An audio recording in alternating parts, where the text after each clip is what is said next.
자, 1번 문항부터 한번 보도록 합시다. 그래서 윗글에 대한 이해니까 내용 일치죠. 1번부터 5번 선택지가 몇 번째 문단에 언급이 되어 있느냐를 따져보세요 라고 했고, 2번 문항 보시면 기역과 니은에 대한 설명으로 적절한 거, 맞는 말을 찾아라라고 이야기를 했습니다. 그래서 지금 보면은 기역이 두 번째 문단의 둘째 줄, 그래서 독서에 대한 내재적 동기의 부재라는 말이 나왔고요. 그 다음에 니은은 세 번째 문단의 첫째 줄에서 되어 있죠. 그래서 독서에 대한 부정적인 감정. 자, 그래서 지금 보면은 여기는 내재적 동기의 부재에 대해서 이야기한 거고, 얘는 부정적인 감정에 대해서. 그래서 두 번째 문단이 기억의 근거고, 세 번째 문단이 니은의 근거가 될 거다라는 거여서 쉽게 답이 나오겠네요. 그죠?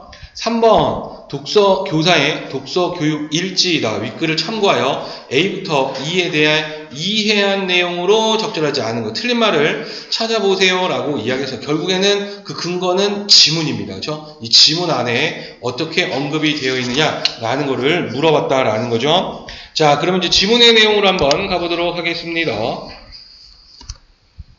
첫 번째 문단부터 한번 보면, 자, 문해력이란 첫 번째, 처음부터 바로 개념을 던져주네요. 자, 글을 읽고 이해하는 능력을 말한다. 그런데 최근 청소년들 가운데 충분한 문해력을 갖추었음에도 비교적 긴 글을 읽지 못하는 책맹이 늘고 있다. 자, 문해력을 갖추었어요. 그런데도 긴 글을 읽지 못하는 책맹이라고 부르네요. 이 늘고 있다. 책맹이 되면 독서를 하지 않는 독서 정체 상태가 지속되면서 이제 독서 정체 상태가 나타나게 되고 점점 독서의 어려움을 겪게 된다라고 이야기했습니다. 자, 두 번째 문단. 독서에 대한 한 연구 결과에 따르면 청소년들이 책맹이 되게 하는 주요 원인 중 하나는 책맹의 원인이네요. 그렇죠? 첫 번째 하나는 독서에 대한 내재적 동기의 부재이다. 그래서 이제 내재적 동기의 부재를 이야기했어요. 내재적 동기는 개념을 설명합니다. 뭔지를 어떤 행위 자체로부터 오는 흥미나 만족감을 얻기 위해 행위를 하고자 하는 심적 상태로, 그래서 흥미나 만족감을 얻기 위해서 행위를 하고자 하는 심적 상태래요. 독서에 대한 내재적 동기가 높은 독자는 독서의 가치를 독서 자체에서 찾는다. 자, 그래서 내재적 동기가 높은 독자는 독서의 가치를 독서 자체에서 찾는다라고 이야기했어요. 책맹의 경우에도 독서를 수행한 뒤에 얻는 외적 보상 등 외재적 동기에 의해 독서를 할 수도 있지만, 이제 책맹들도 외재적 동기에 의해서 할 수가 있다라는 거, 그러니까 이제 보상이죠. 외적 보상. 이는 자발적 독서가 아니라는 점에서, 이것이 아니라는 점에서 지속적인 독서로 이어지기 힘들다라고 이야기를 했어요.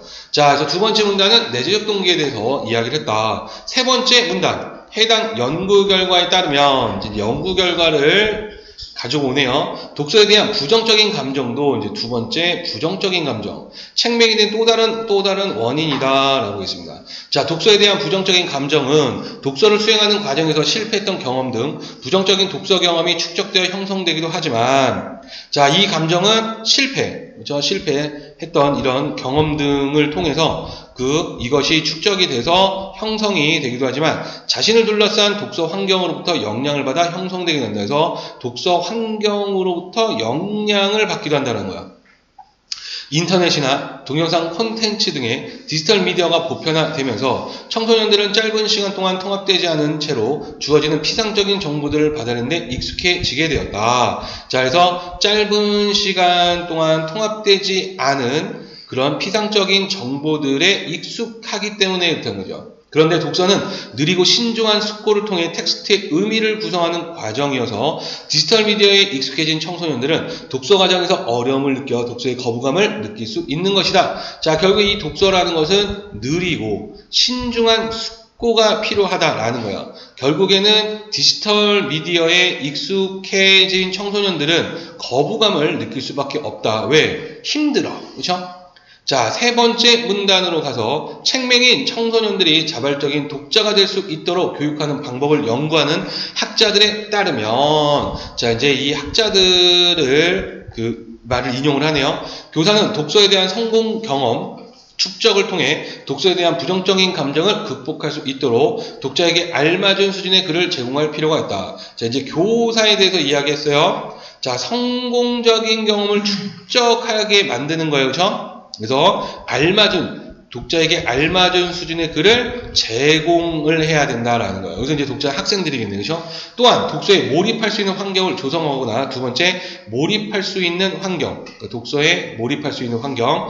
글이나 독서 자료를 자유롭게 선정할 수 있게 함으로써 내재적 동기를 함양하도록 하는 것도 필요하다 했습니다. 세 가지를 이야기했네요. 첫 번째는 독자에게 알맞은 글을 제공해라. 두 번째는 몰입할 수 있는 환경. 세 번째는 자료를 자유롭게 선정할 수 있게 도와주세요. 라고 이야기했습니다. 자, 1번 문항 한번 보시면 윗글에 대한 이해로 적절하지 않은 게 무엇이냐? 라고 했을 때 정답은 1번인데요. 독서에 대한 내재적 동기가 낮을수록 외재적 동기도 낮다 이렇게 했는데, 내재적 동기와 외재적 동기에 대한 관련은 지문안에 나와 있지 않습니다. 그래서 그 두 번째 문단에서 내재적 동기에 대해서 설명을 했어요. 그렇죠? 자, 그 다음에 외재적 동기도 두 번째 문단에 나와 있지만 이 둘의 연관관계는 보이지가 않는다. 그래서 2번은 틀렸다라고 볼 수가 있고요. 1번이. 자, 그 다음에 2번 문항으로 가보면 기업부터 미음에 대한 설명으로 적절한 게 무엇이냐 이렇게 있습니다. 자, 정답은 2번인데요. 니은의 문제, 즉 부정적인 감정이잖아요. 그러니까 이거 3문단이 근거가 된다는 얘기예요. 그죠? 자, 문제를 지닌 독자들은 자신의 수준에 맞는 글을 찾아 읽는 것이 도움이 된다. 자, 그러면은 이걸 해결하기 위한 방법은 어디서 언급했습니까? 네 번째 문단에서 언급을 했어요.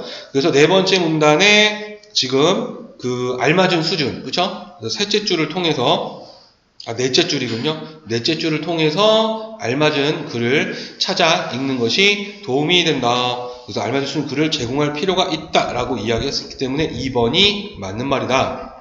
3번. 적절하지 않은 게 무엇이냐 이렇게 됐는데 정답은 2번으로 나와 있습니다. 그래서 한번 보시면, 자, 그래서 스마트폰, 인터넷 등의 디지털 미디어를 사용하는 시간의 비중은 높았던 반면, 그러니까 이제 디지털 미디어는 비중이 높았죠. 독서에는 시간을 할애하지 않는다라는 거야. 시간을 할애하지 않는 학생들이 많았다. 자, 그래서 의미를 구성하는 능력에 비해 개별적인 정보들을 짧은 시간 동안 받아들이는 능력은 부족한 학생들이겠군. 자, 여기서 지금 보니까 그 짧은 시간 동안 받아들이는 능력이 부족하다라고 이야기를 했는데, 개별적인 정보들. 이것을 지금 세 번째 문단에서 지금 7째 줄, 3문단에 7째 줄과 8째 줄에서 보시면 뭐라고 이야기를 했냐면, 여기서 피상적인 정보들을 봤는데 익숙해지게 되었다라고 이야기했어요. 그렇죠? 그러니까 지금 개별적인 정보들을 받아들이는 능력은 부족한 학생들인데, 부족한 것이 아니라 이런 능력은 있고, 그렇죠? 그렇지만 창맹이다라는 거예요. 그래서 독서가 긴 시간, 신중한 숙고, 그래서 오랜 시간이 필요한데 이런 것들에 적응하지 못한다고 한 거지, 2번처럼 이런 능력이 부족하다라고 보기는 어렵다. 자, 여기까지 질문 있으신 분?